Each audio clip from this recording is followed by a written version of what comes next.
Hello, hello, hello, hello, hello, hello, hello, hello. How's it going, people? Welcome to the stream. Welcome, welcome, welcome, welcome. Hope everyone's got a fantastic Thursday. Everyone's feeling fantastically great. And everyone's doing well, very, very well. Let's be real. And today on the agenda, today on the stream, what we're gonna do, we're gonna talk about some transfers, some transfer rumors, some transfer news regarding Arsenal, of course, here or there. But the main thing, what we gonna do today as well, on the second part of the stream, we're gonna talk about the fact that, and actually we're gonna do this during the stream while we talk about transfers as well.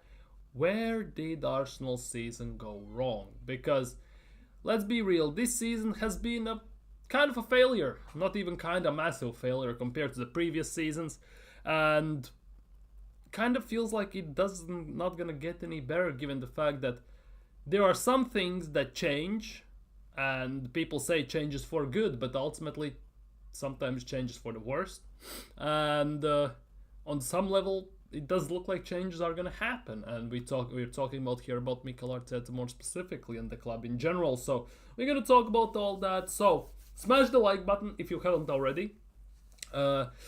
Subscribe if you're new around here, and I think we're gonna straight dig into the business, and we're gonna straight start talking about certain stuff today. Big up, coach. How you feeling today? Looking forward to the show. Big up. Big up, thank you so much. I'm doing pretty well, yet if you exclude the fact I'm still kind of ill and the cough is not leaving me, which is really annoying because I start to cough even out of nowhere. But otherwise, I'm doing pretty well, pretty damn well. Hope you're doing well as well today. But yeah, today we're gonna kick things off with this. 21 years. It's been 21 years since Arsenal became the first and only Premier League team to go a season fully undefeated. Invincible season, and unfortunately, to some extent, this has been the last time we have won the Premier League in the last, 21 years, as it says. So this is one of those painful moments. As great as it is, as fantastic as it is at the same time, it's also very, very, very annoying, to say the least. Let's just put it that way, because 21 years without a trophy, yet this fan base still sits here and says that, well, it is what it is. We don't need the league, we don't need the cups, as long as we have Mikel Arteta. And that is totally and utterly unacceptable in my opinion. Obviously, I also today uploaded a YouTube short. If you haven't, go check it. Like it, the comment, just get some more interaction in terms of that, so it gets some more spreadage, if that is a word. It gets passed along a bit more on YouTube's algorithm. Basically, where I, in a small 16-second clip, basically stated that Arsenal in general, it doesn't matter who we sign unless Mikel Arteta changes. Because if he doesn't change, it doesn't matter who we get, what we get, how we get, we still at the end of the season are going to fail. And yeah, looking at this table, this was the table the last time Arsenal won the league. And it's 90 points, by the way. 90 points. If you think about the recent Premier League seasons, right? The recent Premier League seasons, how everything has finished, this achievement, Invincible, wouldn't have even won the league, ironically enough, because Liverpool, City, Centurions and all this stuff, 99 and all these points, if you think about it, it's actually kind of insane, to be honest. But yeah, 21 years since the last time Arsenal won the league, and yeah, as great and as fantastic it is, it pains me to my core that still to this day we still haven't won the league. 21 years, you know how long that is? It's really, really, utterly painful. And it doesn't stop there.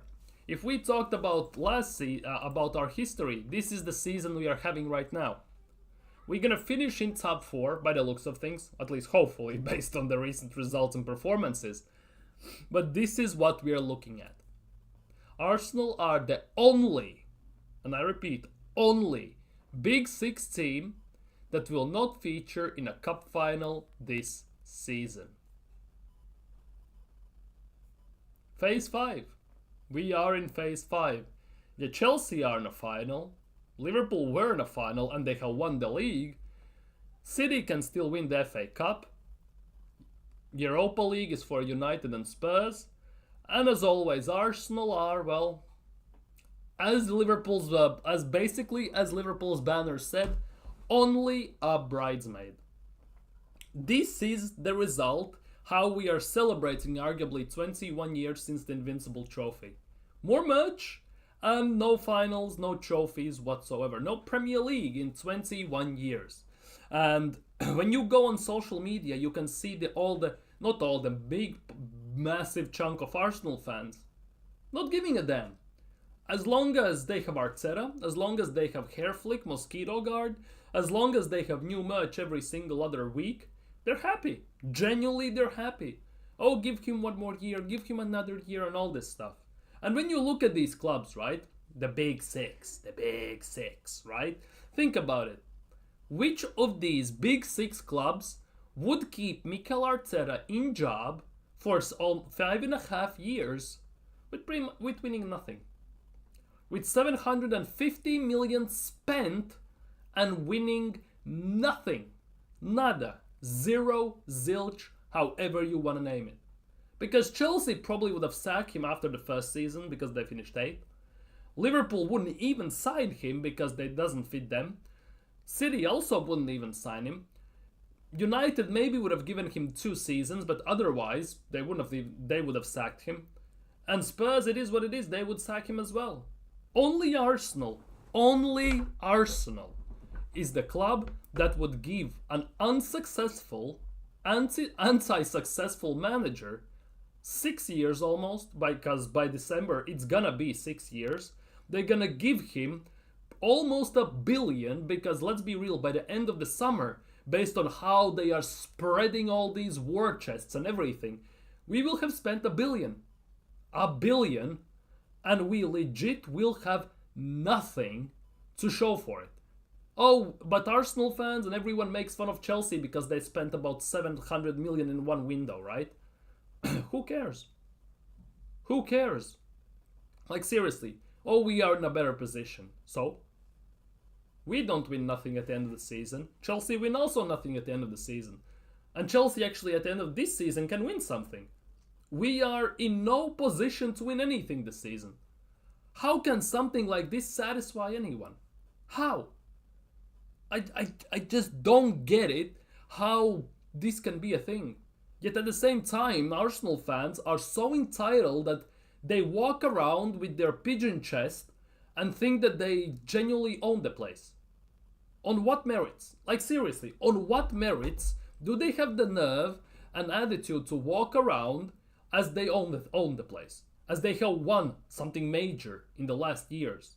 In the last 21 years, by the way, as we just looked at it. 21 years since winning Premier League. What gives them the incentive to do that? Shameless. Genuinely shameless. And then you have your people who still defend Mikel Arteta. Oh, but give him one more season. If he gets his signings, he will do it. Well, that was the narrative last season. The season before that. And always the season before that. And it's always one more year. Like, what are we doing here? Like, seriously, what are we doing here? Will we give him one more year until basically Arteta reaches age of 70? Or what? What are we gonna do here?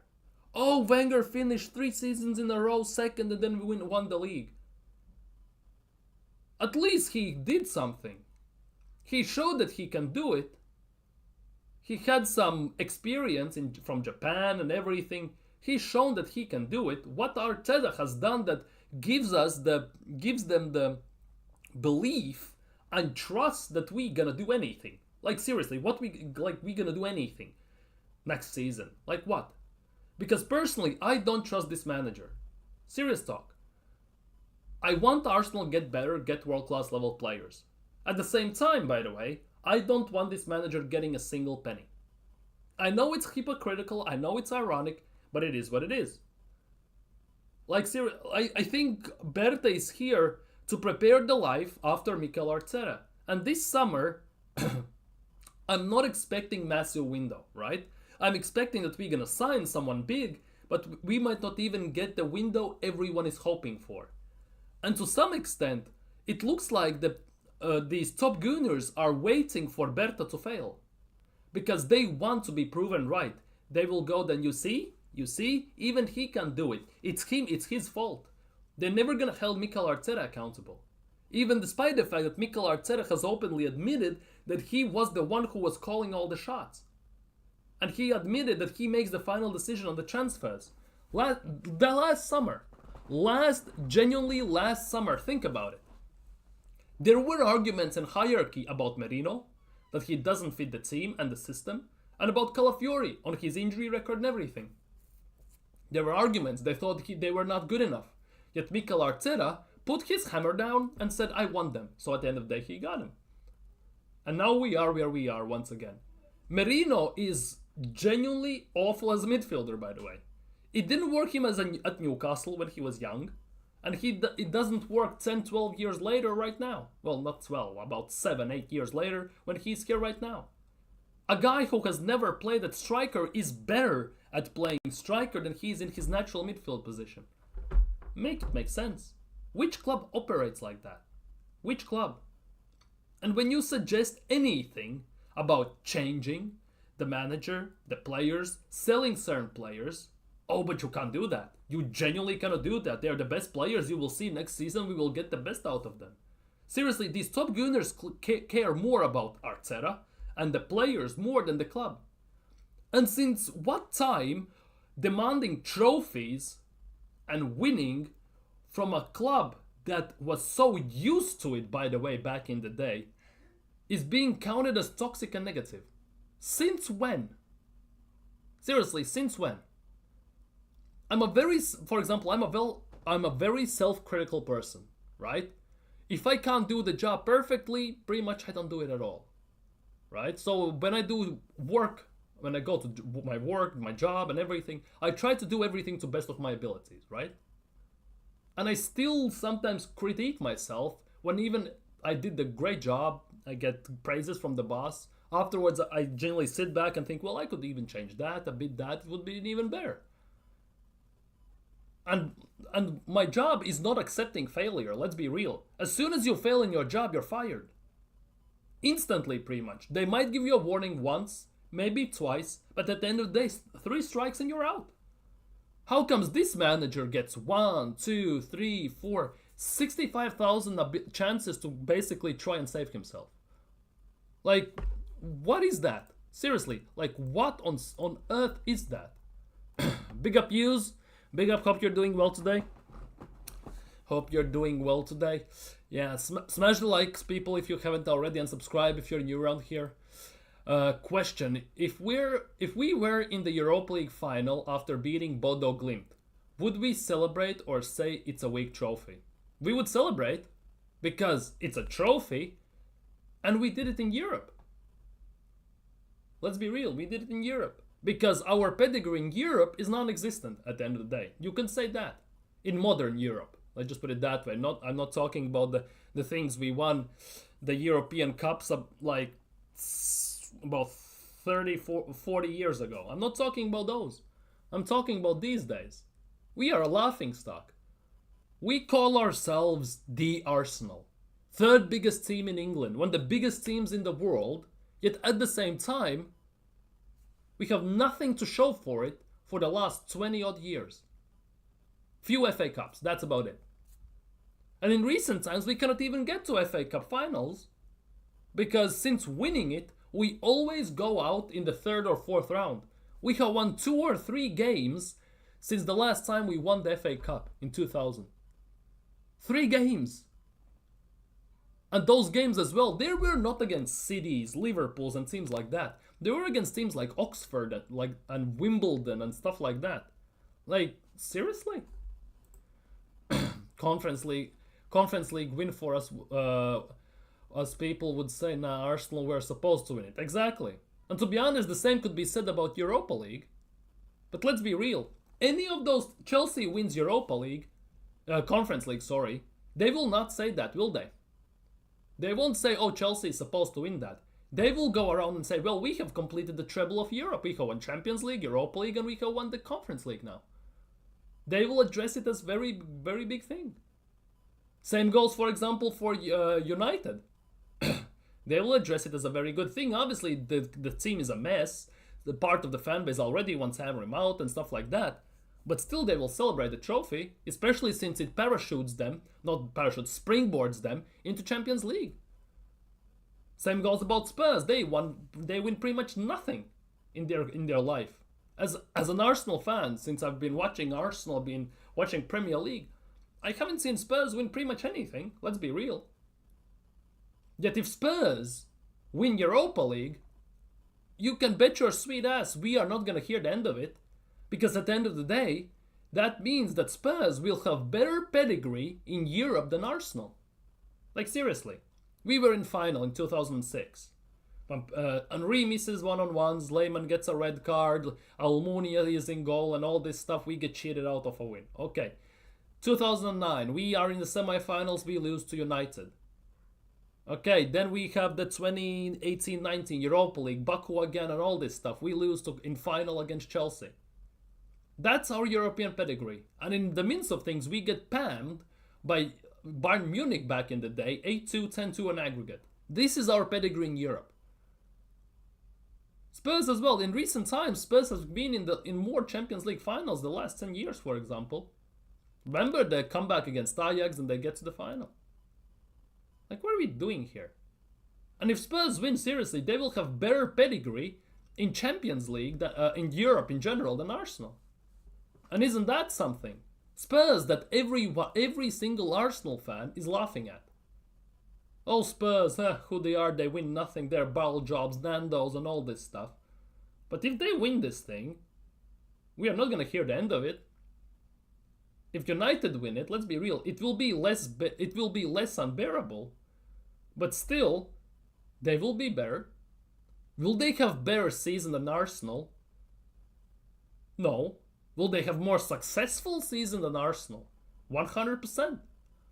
Because we're going to finish in top 5, for example. We get Champions League.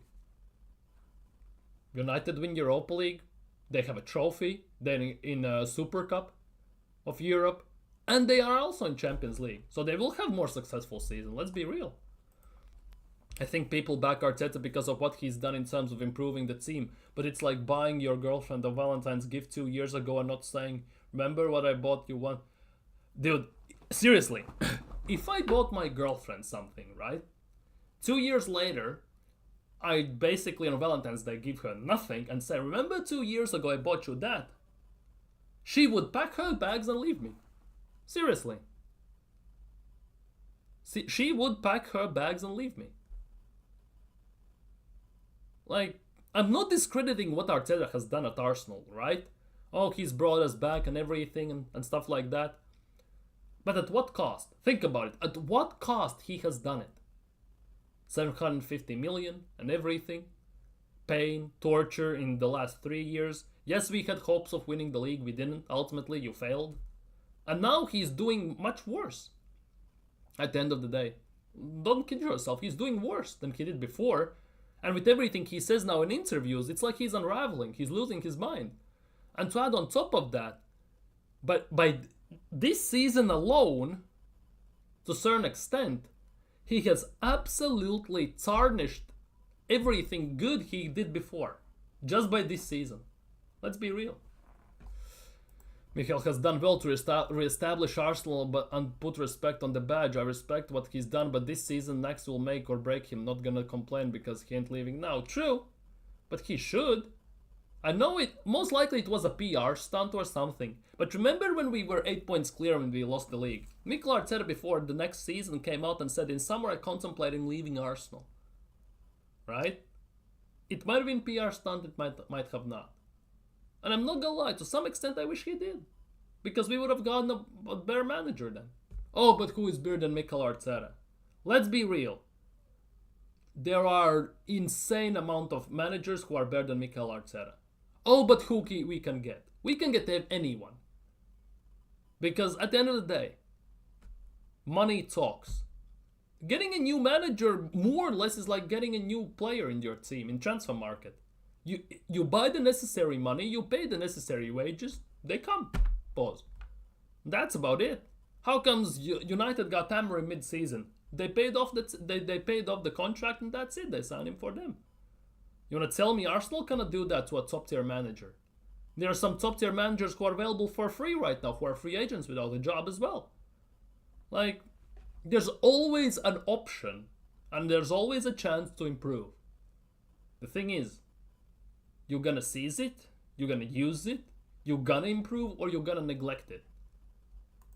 I think since not all teams win trophies, hence why people support teams like Wigan, for example. Stadiums are full, trophies aren't the only metric for supporting success. There's 5 key metrics. Yeah, true, but Wigan have won FA Cups as well. They used to be a big team. Big team. But yes, I agree, a global team like ours needs any sort of trophy to cement our league. Exactly. That's the big difference. Because, for example, Wigan, Brighton, Brentford, stuff like that, they do their best in the league, let's be real. And if they have a chance, they try and go as far as they can. And maybe even if you are Crystal Palace this season, they're going to try and win an FA Cup, for example, or Carabao Cup. They try their best. But nobody expects them to do it at the end of the day. Expectations at Arsenal is that you're gonna get a trophy, at least one, every single season. That's how it should be. Especially since Wenger did doubles. He won FA Cups, what it feels like, every day, every season. It feels like that, obviously, with the trophy drought in between, that's a bit different story and stuff like that. But ultimately, we were not doing so hot in the league, many times under Wenger. But he prioritized the Cups then, so he can win stuff still. So he still has that legacy at Arsenal. So Arsenal themselves have the legacy. And he won those cups 80% of the time using youth players. He used the youth players till quarterfinals, maybe even semi-finals to some extent. And when it came to crunch time, he used the main players. We cannot even get to semi-finals many times, and quarterfinals, especially of FA Cup, with the main squad. We lose to Nottingham Forest, we lose to Southamptons and teams like that. Like, seriously, it's inexcusable. True, Wenger used to use FA Cup early rounds to play youngsters. We can't even use the cups to develop our squad. Exactly. How many opportunities we have had to play Ranieri, Skelly, Oyedeji, Kabi, players like that. How many? Countless. And he still doesn't do it. There is no reason for many players in our team, our main best players, to play full 90 minutes in meaningless games, to many extent. Because when you are 4-0 up at half time, what's the point in playing Bukayo Saka full 90? Thomas Partey full 90? And players like that. What's the point? Like, seriously, what is the point? Because now we are paying the price with injuries. Because you can get your injuries. It's okay, it happens, right? But when your most durable players, like Rice, Saliba, Gabriel, Saka, Odegaard, even Kai Havertz, start to get injured, it's no more a coincidence. It's no more unlucky. It's already an issue. And that issue comes from the manager. Given the squad rotation, player management, squad depth, and all these things. And at the end of the day, with the money he has spent, there are no excuses for not having bench good enough, deep enough, and long enough to do these things. No excuses whatsoever. Because when he turns to the bench and he needs to make substitutions, he looks and says, well, I have nothing. And that is his fault. Yet in interviews he says, oh, we have nobody to sub on. Oh, we have so many injuries. But you should be prepared for that, shouldn't you? Last season we went almost with no injuries. Fantastic, everyone was happy. But that just meant that this season we will be hit with injuries in double. Maybe not in numbers, maybe not in quantity, but length, for example. And it happened. Everyone saw that coming. Not everyone, let's be real. Not everyone. Top Gunners didn't see it coming. Many people didn't see it coming. I called it in summer. People like Lee Gunner called it. Northside, DJB, Kenny Kane, Jez, people like that called it in summer. But not everyone said, oh, you're just being toxic and negative, over dramatic, you're fake, you're not a real fan. Now, after this season, everything that got said pretty much has fulfilled. And what now? What's the excuse now? Because these top Gunners want to be proven right more than admit that they got it wrong. So they will move the goalpost as long as it fits their narrative. So they're going to protect the manager no matter what. Because every single time when something goes wrong, oh, it's injuries, red cards, referees, PGMOL, flights, jet lag, I don't know, balls too hairy or stuff like that. Never manager's fault, never the player's fault. It's always some sort of excuse. UEFA coefficient is making UCL semi is still more points than winning Europa, plus Europa winner gets 21 mil. We got, yeah, that is true. That is genuinely true. But think about it this way, at the same time, I know at this stage it's kind of blessing in disguise because we don't have the squad for it. But last season, if we got past Bayern Munich, right, in quarterfinals, we went into semifinals against Real Madrid and all this stuff, right? We would be in Club World Cup this year. That's just saying. That would be extra money for Cronkies. Just putting it out there. So, I know at the moment when you look in hindsight, it's a blessing in disguise. At the same time, I would love for my club to be in Club World Cup. I've never been there, but I would like to be there. Like, there are things we should be striving for, yet we just do the bare minimum to be almost there, but not there. So it just looks like we're trying. Gulga Europe coefficient Champions League semifinal gets us more points than... Yeah, I get it. I totally get it. But at the end of the day, you are in Champions League, you are in Champions League. Whether you finish top 4, top 5, top 6, or you win Europa League, it doesn't matter that much. At the end of the day, let's be real. You are in it. Okay, United gonna get less points. But they still next season gonna get the Champions League money, which means they could spend more this summer. Like, it's all ultimately laws of averages, and people don't think about these things. Because one Europa League final win, which springboards them being, let's just say, 15th in the league, yet they are in Champions League, that definitely will help them. Momentum-wise, mentality-wise, just gonna prove that they can win. Anyways, some other news. Apparently Osimhen and Gyökeres, according to BBC Sport, will be both available for 60 million each. And I'm gonna say this right now. If we don't sign one of these players this summer, you might as well forfeit the season now. Because in Arsenal's fan base, again, for the last 2-3 days, there are massive arguments between, and I kid you not, Gyökeres, between Gyökeres and I kid you not, genuinely, I kid you not, where is he? Benjamin Šeško. Because Arsenal obviously wanted Benjamin Šeško last summer, maybe we're gonna go for it this summer. Arteta wants Sesko, Berta wants Gyökeres. And now it also has basically stamped into the fan base. Into the fan base. Part of fan base wants Gyökeres, and I kid you not, part of the fan base wants Benjamin Šeško. I've been reading some tweets, I've been watching some videos, some streams and stuff like that. And I seriously, I'm telling you this right now, there are people who would want Benjamin Šeško over Gyökeres, Osimhen, Watkins, or anyone else. Seriously.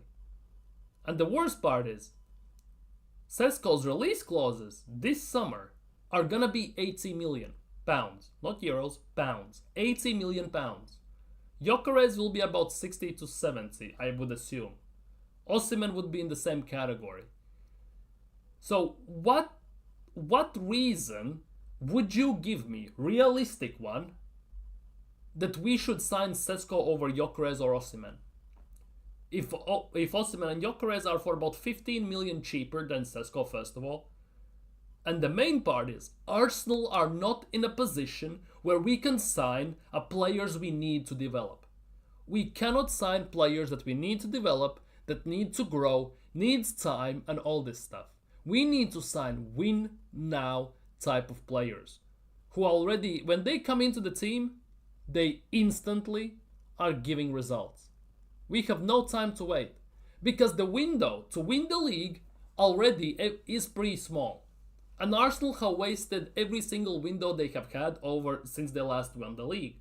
And now if you look at it, our seasons to win the league were last 2 seasons.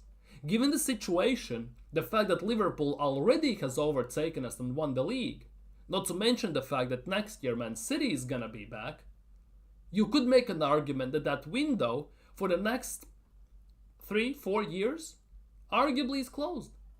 Let's be real. Because no matter who we sign, there is still going to be one big massive issue in this team, and that is the manager.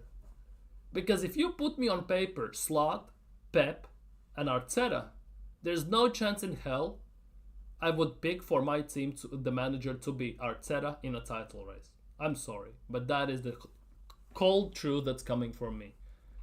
Maybe we should finish 6th on purpose so we can win Europa or Conference League and stat pad our trophies. The issue is I think the 6th place this season also guarantees you Champions League. I think that depends on who wins the FA Cup, I think. But it also comes to that. I think the top 6 gets Champions League, no? Depends obviously on the cup wins and everything. But it's actually kind of nuts. It genuinely is kind of nuts. Anyways, Arsenal have dropped their new kits for this season, for next season. And that's about it. I'm not getting any. Until we win a trophy, I'm not getting new merch. Unless it gets gifted to me by someone, my girlfriend or someone else, I'm not buying new merch whatsoever.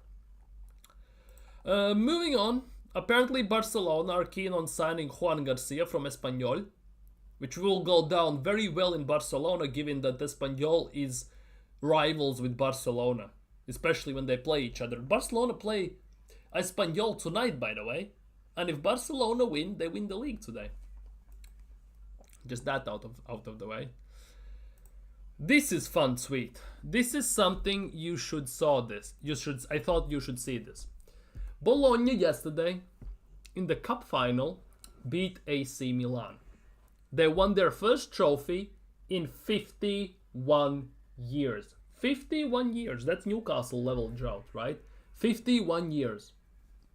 Ironically enough, Calafiori leaves Bologna and Bologna instantly win a trophy. There's something weird going with this. Because as soon as some Arsenal players leave Arsenal to a different team, they tend to win trophies at that team. Now that Calafiori has left Bologna, they win trophies. And Arsenal somehow don't. It's actually kind of nuts if you think about it. That's the weird stat for the day. Some, I want to say positive news, but I want to say also scary news regarding William Saliba. I'm not gonna lie. According to Fabrizio Romano, my information is that Real Madrid understood at the beginning of the May that signing Saliba this summer is impossible. Which sounds great. However, for Arsenal, he is a crucial player. They're discussing a new contract. Also, sounds phenomenal. However, Arsenal will have the ball in their court to close the agreement. Keep Saliba at the club and extend his contract. Real Madrid's position is clear. They will sign Dean Huijsenhausen now. They already are signing it. It's a here we go. But Saliba remains the dream target for them. Now, this for me is the biggest issue here. Because Saliba has openly said himself he wants to win trophies. He wants to win trophies now. And I'm not too sure that it will be easy to negotiate a good contract and a good deal with William Saliba. Because, I'm not gonna lie, if I was in Saliba's shoes,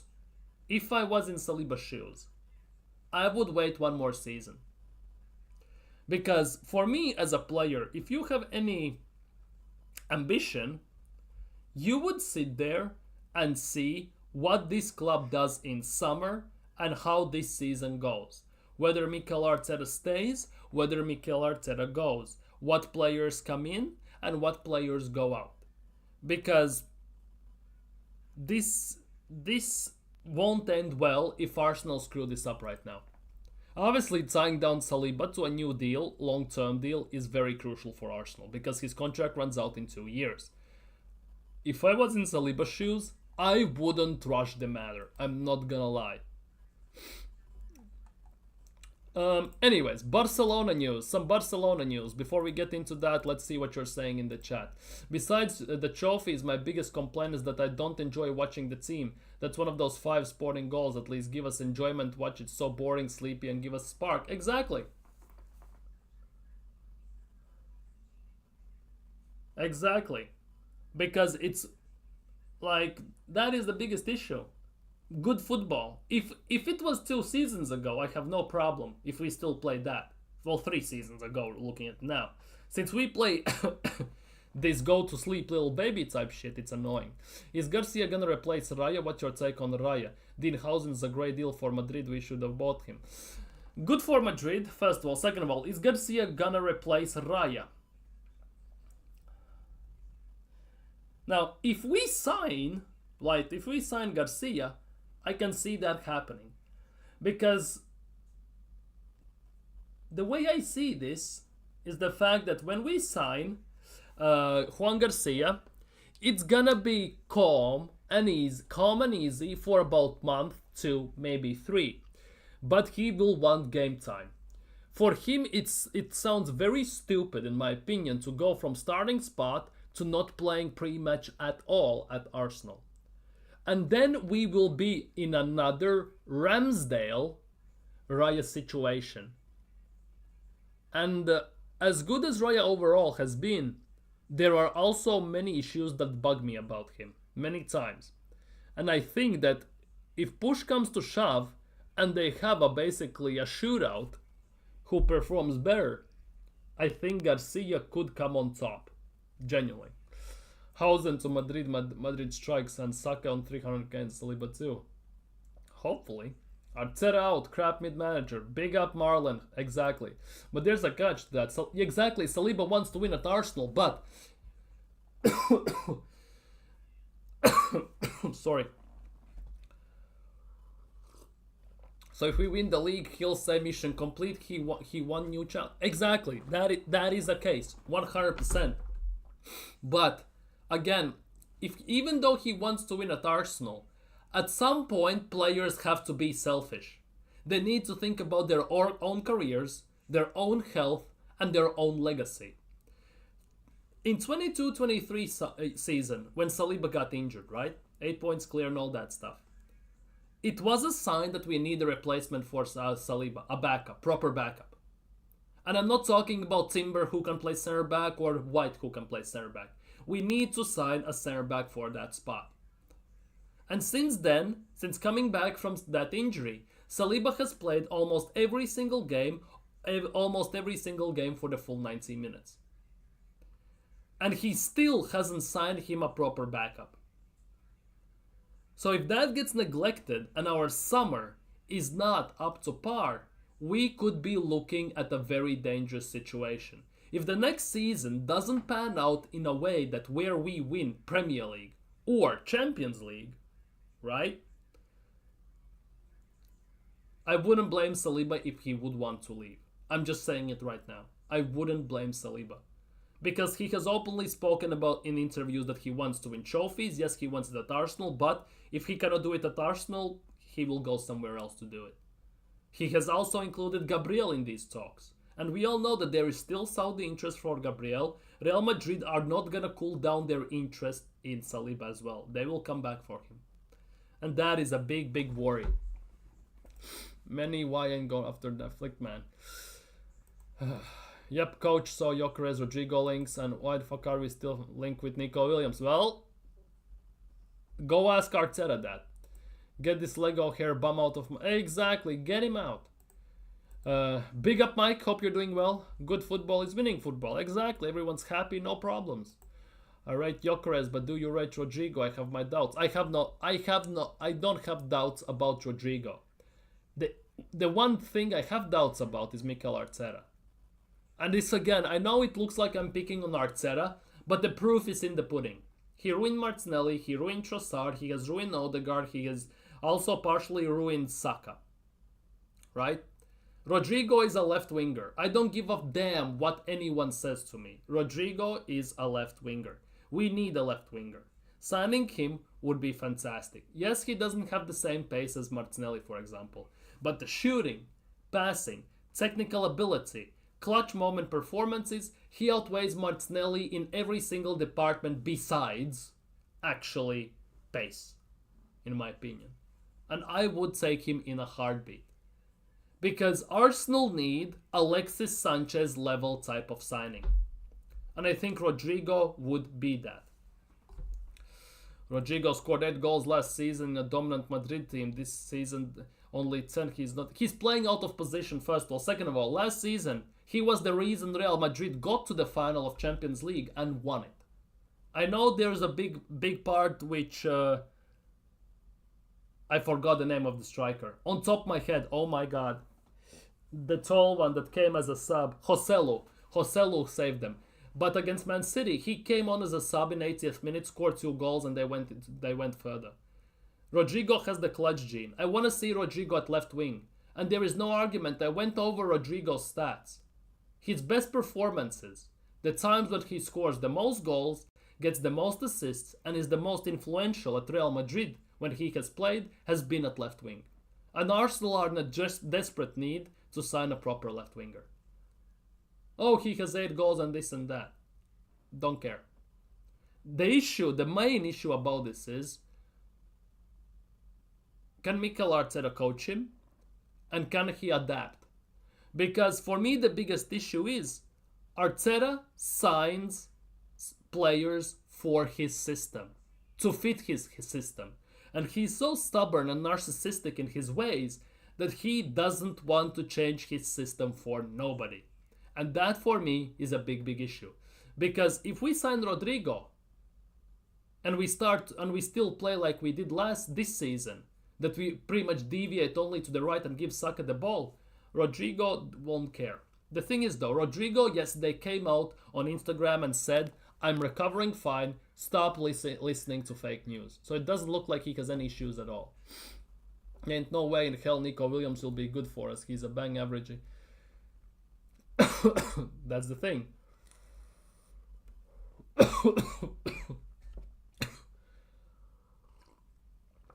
hate being sick.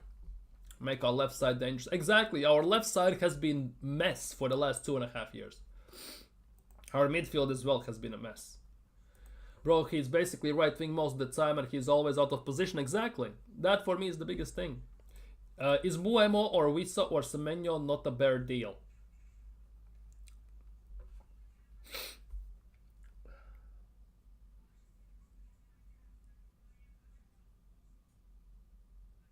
No. For me personally, no. And that is solely due to the fact that both of them are either striker, right winger. They're not left wingers, first of all. And second of all, yes, they're Premier League proven, but I don't think they will prove themselves good at Arsenal. I know we should give them a chance, but if I have a question, do I sign Rodrigo for 80 or Mbuemo or Wissa for like 60, 65 as Brentford apparently want? It's a very small margin we have to overpay. I know he's proven, I don't mean it like that. Oh, fuck's sake. I'm not gonna get into this. I know that Mbuemo and Wissa together have 36 goals, which is more than half of what Arsenal have done and all this stupid stuff. But for me, I'm not too sure. I'm genuinely not too sure. Would I take Mbuemo at Arsenal? Yes, I would. But as the main guy we rely upon on the left wing, no. And the way they also play for Brentford, completely different when they play for Arsenal. And that, no matter how you look at it, we have to always put into the equation the stupidest fact in the world that Mikel Arteta is the manager. We have to play his boring ass system, and let's be real, 99% of the players are not gonna succeed in the attack in that system. We play everyone out of position in Arsenal, so he'll suit. Exactly. But Nico Williams plays a lot worse team and he's some goals as Rodrigo. He doesn't play for a way worse team. He's the focal point of the team. Nico Williams is very good for national team. This season in La Liga, he's questionable. I'm not the biggest fan of Nico Williams, personally. Our midfield is one of the biggest problems, yeah. Exactly, nobody's talking about this. Personally, for me, we should sign 2-3 midfielders. Our midfield is a very big issue because it's unbalanced, it doesn't have creativity, it lacks physicality. And let's be real, the last 2 midfielder signings have been total failures. Merino and Havertz. Big up Boyton. Big up Boyton. Williams would be good for us. If people have been rating Martinelli and Trossard in the last 2 years, then Williams... I haven't been rating Martinelli and Trossard for the last 2 years. I personally rated them when we were playing attacking expensive football, which was 3 years ago. If we played still that football, that type of football, I would have no problem. For example, if we went for Mateusz Cunha, maybe even Nico Williams, Buemo and stuff like that. Since we don't play like that, it's really hard to look at it that way. Rice Party, only good midfielders. Yeah, double pivots and everything. Havertz also Prem proven 12 goals. Dude, top level banter. Chu agreed, sometimes these players play with freedom at less clubs. Exactly, because there is less pressure. Expectations, for example, from Brentford compared to Arsenal are night and day. Because for Arsenal, you are obligated to perform day in, day out every single game. You need to be on top of your game, you need to score and everything. It goes for every big club, it goes without saying. For Brentford, if you have a game off, it is what it is. You can kind of accept that for Brentford. For Arsenal, we are not going to accept that. I'm definitely not going to accept that. Just playing devil's... I know, I totally understand. I know you're playing devil's advocate, I know. I agree, Buemo... Yeah, that's the thing, same goes for Wissa. There's no argument that they're good. They're doing very well. They should get a bigger move. But is Arsenal the right move? Not too sure. Arteta doesn't play like that. Must dominate the ball. Exactly. Buemo is Pepe 2.0. If he played for Arsenal, I can see that. 100%. Comparatively. Pepe had more tech, but yeah, Arsenal also misused Pepe to the maximum extent. They used him not correctly. Chew mid and then no backup too. We should have Ballet. We should have, exactly. I hate this 10 crap. We play football. That is the thing. Have you noticed that most of the teams these days don't even play with a 10? They play with 3 8s like Wenger used to do. Or 2 8s and 1 6. And basically the 6 is the 6, but 8s are usually, one is more creative, one that pushes forward, other one is box-to-box type attack and defend who can do both things. They mostly play like that. Let's be real. So it is a weird one these days. Man, what Martinelli has 50 Prem goals, Williams can't even score 10. The worst part is when we counter-attack then pass backwards. Exactly. Exactly. We will go into their final third and we will pass backwards. We will pass backwards to Odegaard and Odegaard will pass back to Saliba or Gabriel. Can we can we please sign Gavi and Hector 4, please? But the Barca need the money. See, these are, by the way, if you haven't paid attention to the screen, these are the players allegedly will be available from Barcelona for sale. Would you take any of those? I kind of wouldn't also mind taking Fermin Lopez, by the way. Have money, the papers have been briefed, so we to say we don't. Exactly.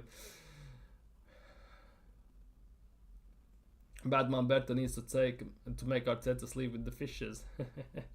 Call the Mafia right now. Our counter-attack is actually poor. When we win the ball and high up on the pitch, we have no runners. Exactly, because both our runners, that should be the runners, are playing wing-backs. So we have no outlets, no nothing. Even Mohamed Salah came out in an interview and said, he spoke with Arne Slot one-on-one and said, don't make me make defensive work.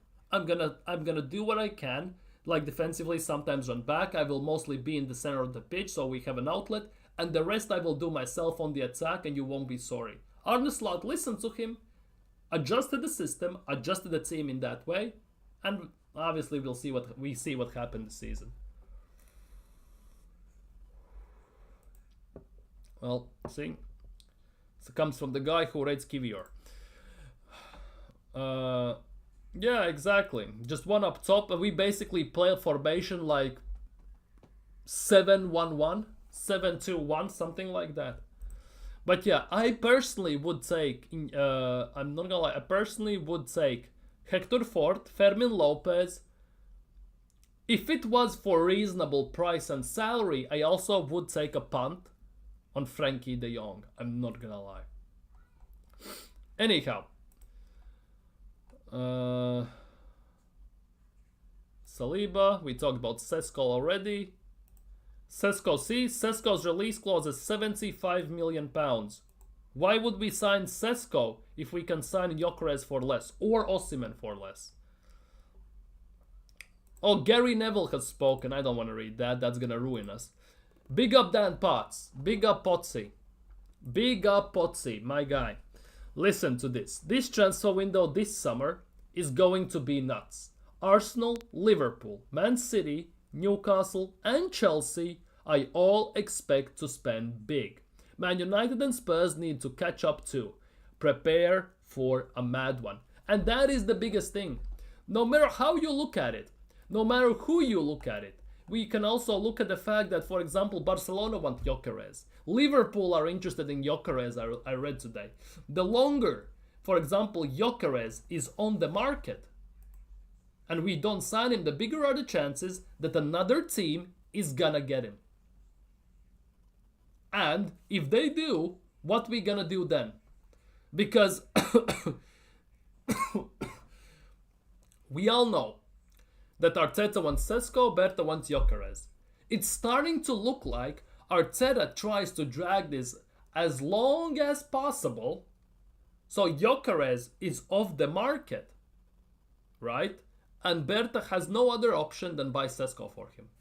It's starting to feel that way. I'm not gonna lie. Might be a conspiracy on my end, but it is what it is. I'm gonna stand by it to a certain extent, right? So if we don't sign Gyökeres or Osimhen, they might be off the table.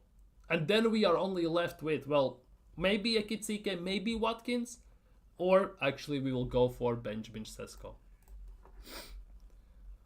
You know, it's not hate, it's just a banter, man. Don't worry. I rate many people, others don't. Let's be real. But those players like Gavi will get chopped by Joel Linton and Gyökeres.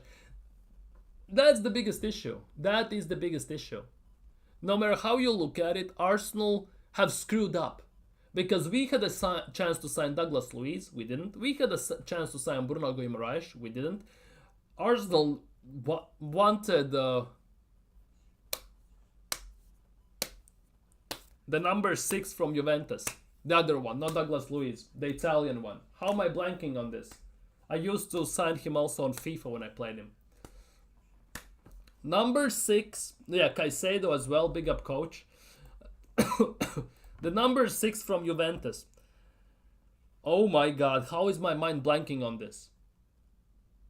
Juventus, not Inter Milan, but Barea as well is another one. Juventus, number 6. Italian. Locatelli. Yeah, see, we also wanted Locatelli. There we go. Locatelli. There we are. Locatelli, yeah, and Douglas Luiz as well. We wanted to sign those guys, and we never did. All are physical strong. Palinha from... Well, it was a Fulham.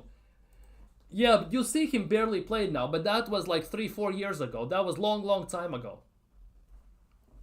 I'm talking about days when they were actually in their very good forms and they were very highly rated. Same goes with, to some extent, I'm not going to say this, but what's its face? We wanted Kante. No, who wanted Kante? Wenger wanted Kante, got Granit Xhaka. Emery wanted Fabinho, he got Lucas Torreira and all this stuff. We had chances to sign long-term number 6s and we didn't.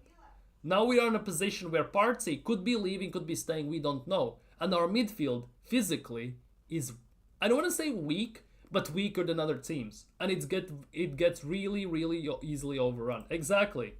Locatelli at Sassuolo was phenomenal. He was him. Genuinely, he was him. Unfortunately, he had to go to Juventus. But yeah, we had our chances and we didn't. Exactly. Emery wanted Zaha, we'd signed the Pepe because the payment structure was better. And all this crap. Gavi shit, can't defend and attack, isn't 6 or 8, can't even control the tempo. I really hope Havertz gets sold. At some point, Havertz just leaves the club. Imagine Gyökeres, Sesko, Marcelian, Williams or Rodrigo. Yeah, we need 2 strikers, but as long as... What's its face? Jesus is here, I don't think we're gonna sign one. And the biggest issue, obviously, is Kai Havertz, whether you like it or not. 285 grand a week for a player to sit on the bench. We are not in a position to do that, are we? So either we have to renegotiate his contract, or we will be forced to sell him. Well, play him, not sell him. We will be forced to play him, and that's about it. We are stuck with him. Unless someone randomly gets him, or we rip up his contract. Exactly. We need PSG midfield. At least 2 players. Zaha, Ivan Toney as well. We also missed out on Ivan Toney. As well. That is actually insane. Olise, yeah. We had a chance to build a phenomenal squad. Toney for 40 million. Olise for 45 million pounds. 45 million pounds. And we signed Calafiori for 45 million pounds. Ivan Toney, 40 million. And then we signed Merino for 35 or 38 million pounds. Seriously. All this stuff. We had chances to sign some phenomenal players. And we just decided to sign someone mediocre. Basically, the signings we make 9 times out of 10 are the level signings that basically reflect what Mikel Arteta was as a player. Bang average player, bang average manager, bang average signings. That's about it.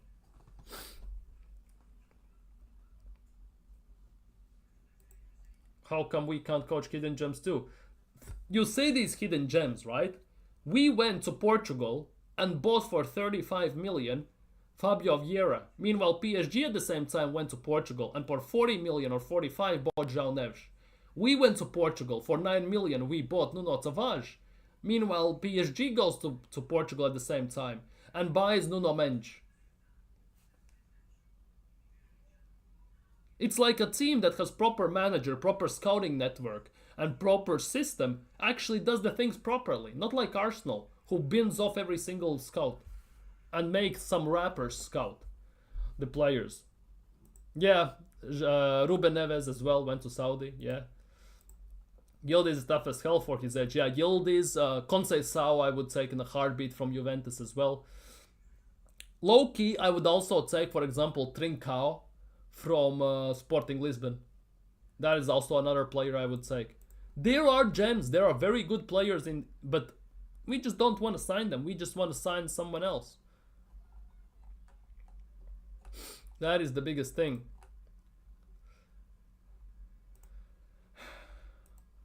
Okay, thoughts on this. Exclusive. Nico Williams is looking for a new house in London ahead of potential move to Arsenal. Now, don't get carried away. He's also linked with Chelsea, right? So there's a possibility it might be for Chelsea, right? At the same time, we are in these places right now. Trincao baller man carried Portugal. Yeah, Trincao, true wizard. We only like exactly. That is the thing. There are lots of gems.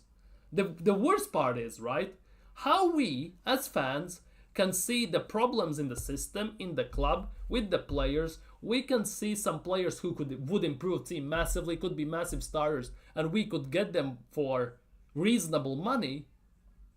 Yet the club doesn't. Like, that doesn't kind of connect with me. How is that a thing? Hell nah, instantly. I want Williams and Saka will cook. You want Williams? Who's that? I'm just joking. Good luck for the Chelsea house, Emirates, not for you. No, don't want. See? Arsenal's fan base on Twitter and YouTube are very split on Nico Williams. They want him or don't. Same thing's happening in the chat as well. Same goes for Benjamin Šeško, by the way, because there are many people who rather sign Sesko and not sign Gyökeres or Osimhen. Not sure why, but that is the case. You don't have to spend so much money to win. Look at Chelsea, buy gems and develop them. Well, Chelsea might not be the best example to look at least under Todd Bowley, right? But at some level, they gonna get it right. At some point, you will basically throw so much shit at the wall that at some point, big portion are gonna stick. The biggest thing about Chelsea is, though, they will manage to sell those players for enough money to cover their losses. That is the biggest thing. Arsenal cannot do that. That is the biggest issue at Arsenal. I would say Gittens over him and wait for him to develop. We have no time to wait for develop. We either win now or we again for the next 5-6 years are gonna sit in top 4. Sesko is a good signing. He could have kind of say, yeah, he could. The thing is, you want to wait like 2, 3, 4 more years, or you want to win now. Because if we sign, for example, Sesko, the way I see it, if we sign Sesko right now, we write off chances for next season and for next 2, 3 years overall. And then we maybe can start do things. If we sign Gyökeres, we have a possibility maybe for next or the season after that. And then we will still need to find a new striker. I know it's hypotheticals because we could sign Sesko, for example, and he instantly bangs. But go figure. Would take Pepe from PSG and Bakayoko. Bakayoko is at AC Milan. And Bakayoko... Pepe from PSG. What? Gyökeres CV says I win now and score goals now. Sesko. Yeah, that is the biggest thing. You either buy a project and you basically give up for next 4 seasons, or you sign Gyökeres and you basically throw the kitchen sink at it. The biggest thing is though, based on the reports that are on the internet from news articles and rumors, Gyökeres this summer is gonna be by 15 to 20 million cheaper than Benjamin Sesko. That is a big thing. We win something this season with Sesko. Maybe. Williams is still young, can be coached. Can be coached. You know who we have as the manager? Can be coached. No. Now we won trophies. Bakayoko from PSV. That yeah. Then if it's that Bakayoko, then it's a different story a bit, right? Yeah, Delap is going to United though, isn't he? Ross says Sakadon got dribbling ability. Who said that? Sesko 60. Sesko is 75 million. We just looked at it. Gyökeres is 60.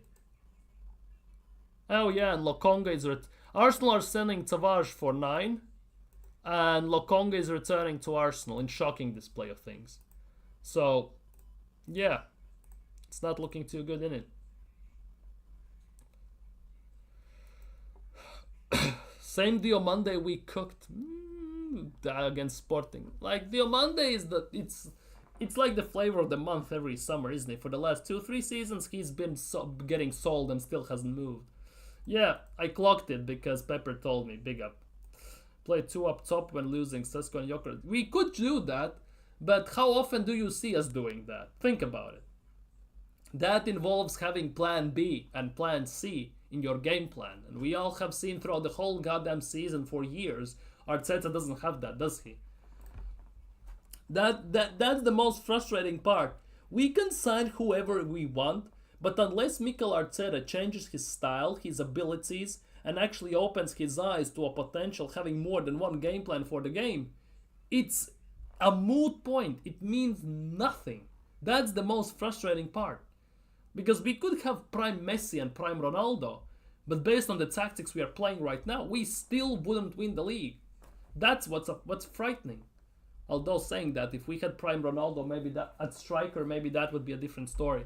But under this manager who cannot manage and handle egos, not so sure. That is the biggest thing. Like, the whole season overall has been very underwhelming, to say the least. Disappointing, painful, rough, tough, however you want to name it. And the biggest reason why is the manager. That for me is the biggest issue here. All the goals, defensive records, and all this stuff, semifinals, mean nothing. Because it literally is the manager. We cannot win against 10 Man United. We get flung out of FA Cup. We cannot win against Newcastle. 3 games this season, no goals scored. They do us over in the league, do us over in the semi-final of the Carabao Cup. We go to PSG, we need to win the game. We actually looked better in the second game than the first game. We've totally screwed up the first game. In the second game, we tried better. We had chances, but let's not act like PSG didn't have chances. And we did the same things over and over again. Like, it's the Einstein's definition of insanity, doing the same things over and over and over again, expecting different results. And let's be real, it hasn't been working. So why would it randomly start work now? Saka only cuts to the left or right, doesn't beat his man. He's such a typical coach player, doesn't have the street flair. Like, I can see that, but if you actually look how Saka played when he just burst onto the scene at Arsenal, I don't mean left back by the way, I mean right wing, and you compare him to what he does now, you can strongly see the de-evolution, not the evolution, but de-evolution, like regression for Bukayo Saka in terms of taking on his man, using his physicality more, like slaloming like with skis between 3-4 defenders. He mostly these days passes backwards and those things. Saka is just that good that he still gets the GA and manages to create something out of nothing, which ultimately, more often than not, gets us over the line. Saka is just that good. That is his biggest trait and biggest help for Mikel Arteta in this regard. Hence why he's still at the job, most likely.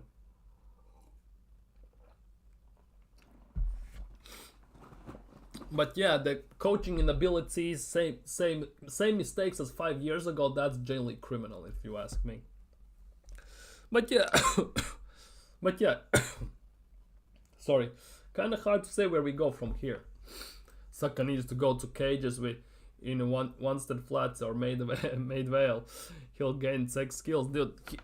That's the thing. When I was growing up, right? Okay, we have about 3-4 minutes for the stream still, so I'm gonna say this. When I was growing up, I was playing football in my backyard outside with every kid who was playing. We had one ball on everyone. We were about 12, 13 kids, right? We played 6 against 6. You know, last person back is the goalkeeper, or or stuff like that. You know the basic street rules, right? It's a penalty if you scream loud enough and all this stuff, right? And if the kid that goes home with the ball, the game ends. Last goal wins the game. Oh, we know these things, right? And you had fun. You were learning stuff. You were watching football on TV. Then you went out and tried to replicate it outside. Let's be real. And if you were growing up at the time when I was, or even earlier, you probably were watching proper ballers, proper players with skills, abilities, and stuff like that. These days, when I go and look outside, there is nobody. Genuinely nobody. At best, there are 2 kids who are sitting on their phones. At best. And also, the street flair in football is disappearing. And basically, since young age, kids are genuinely straight thrown into academies, into coaching.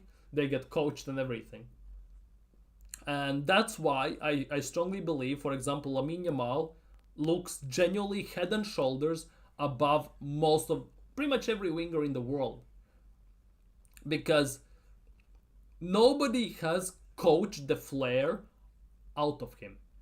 The tech, the skills, nobody has coached anything out of him. They basically, La Masia have allowed him to be himself. Where on the other hand, if you look at it, most of these academies basically put you straight in the system, put you straight in position, and say things you can or cannot do. But you shouldn't be given that ability. You shouldn't be told what you can or cannot do until age of 16, 18 even, when you play for under 16s, under 18s. Because the early stages are the most impressionable ones. And if you kill the spark and the ability, then the players are done. Do you think it's genuinely a coincidence that, for example, Max Daumann, who is 15 still, looks head and shoulders above everyone in under 16s, in under 18s? It's not. Because he's one of the unique ones who haven't lost their abilities. Like, you get those once in a decade. And, like, it is what it is, I guess. That's just my take on it. The parents as well put so much pressure. Basically, they have a 6-year-old playing, he scores 3 goals, and they treat him like Messi instantly.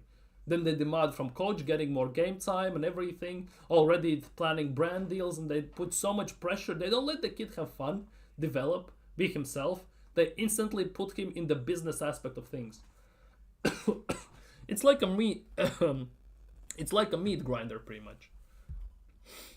Do you think Do you not think Saka gets GA because every plays? It is.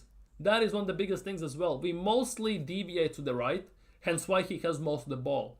And since he has most of the ball, he will have the ability to create the most amount of chances, hence why he will have most amount of possibility to get the GA at the end of the day. But also, you have to be good enough, given the fact that you get double, triple, quadrupled every single game, you still come out with a goal or an assist. You have to be good. There's no argument about that. Because most of the other Arts players in our team, when they get even double teamed, sometimes even one-on-one, they get eaten alive. I want Monday to cook Fraudland like he did when Sporting playing City. Imagine the scenes.